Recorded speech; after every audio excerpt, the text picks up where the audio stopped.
Valentine's Day was coming up, and this was the first time I was heading into Valentine's week as a single.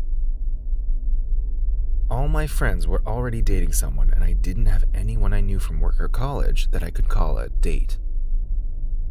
This pushed me to do something that was considered the worst case scenario during Valentine's season, which is, of course, Tinder. As I lay on my bed in my little 2-bedroom home, I spent the next 1 hour swiping, looking for a good match. I was surprised to see that as soon as I made a Tinder ID, there were tons of guys liking me, but none of them seemed to be my type. And I too was not finding someone I found interesting. Until I came across this one particular person. His name was Jeffrey Voici. He was 26 years old, with a short beard and extremely well-shaped jawline. His profile managed to capture my interest, and I gave him a like without thinking further. Within a couple of minutes, we were a match. Ironically, he lived just a few blocks away, so I could meet him easily if we decided to take things further. Jeffrey and I messaged each other, talking about whereabouts and a little bit of introduction. I realized that he was a very upfront person and was very open about his views in conversations, which is why he did not hesitate to ask me out on a date on Valentine's. Since I had no actual plans for February 14th, I accepted, and he even offered to pick me up at my place.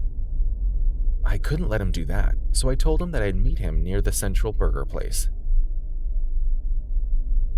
When I met him on Valentine's Day, he was slightly different from what he looked like on Tinder, still good looking, but something about his eyes made him look tired and somewhat intimidating. "Kyra," he called out my name. His voice was so deep that it almost pierced through me. "Jeffrey, sorry I refused your offer to pick me up from home. I could not let you go through all that," I replied, as courtesy was always my priority. "Hop in," he said, leading the way, ignoring everything I said, which felt a little rude.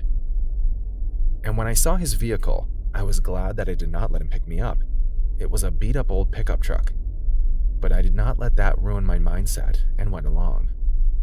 We had no real plans on what we would be doing together, so I just went along, wondering where he would take us. But he was killing the entire mood by driving as if the cops were chasing us, and his face looked awfully tense. I didn't think much of it at the time, but deep down, I knew that this was not an ordinary person.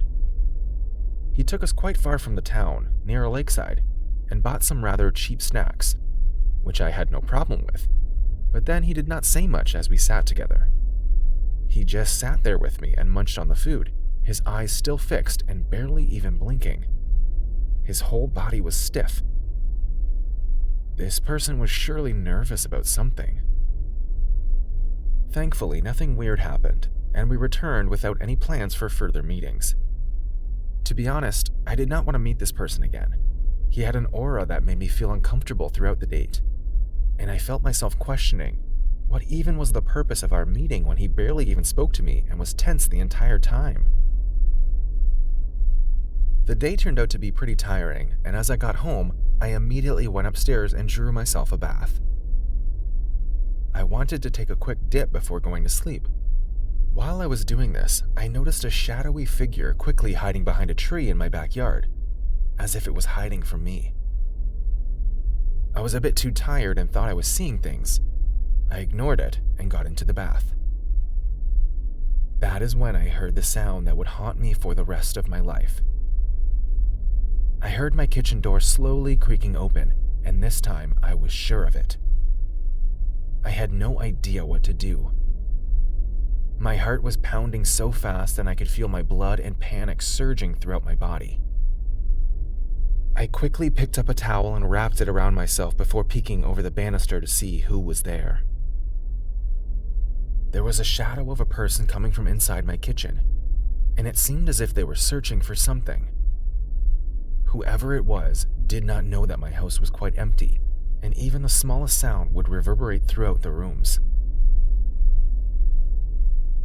As I was peeking over the stairs, something happened which left a permanent scar on my mind. It was Jeffrey. He quickly faced upstairs and looked right into my eyes. He had a kitchen knife in his hand and a deranged smile with wide open eyes. I finally managed to put all the pieces together. This person was a serial killer, or a crazy murderer of some sort, and throughout our date, he was probably planning on how to kill me, and then he followed me to my place. He rushed up the stairs towards me with an irate look in his eyes, and yelled as he attempted to pierce me with his knife. Lucky for me, he was drunk during this and lost his balance, which allowed me to escape. I quickly rushed down the stairs and towards my neighbor's house. Luckily, they were home and opened the door. I rushed in and told them an intruder tried to kill me, and they called the police. The police found Jeffrey hiding inside my bedroom closet, and he was taken away. But as the police led him out of my home, he gave me the same murderous look, as if he was telling me that this was not the end.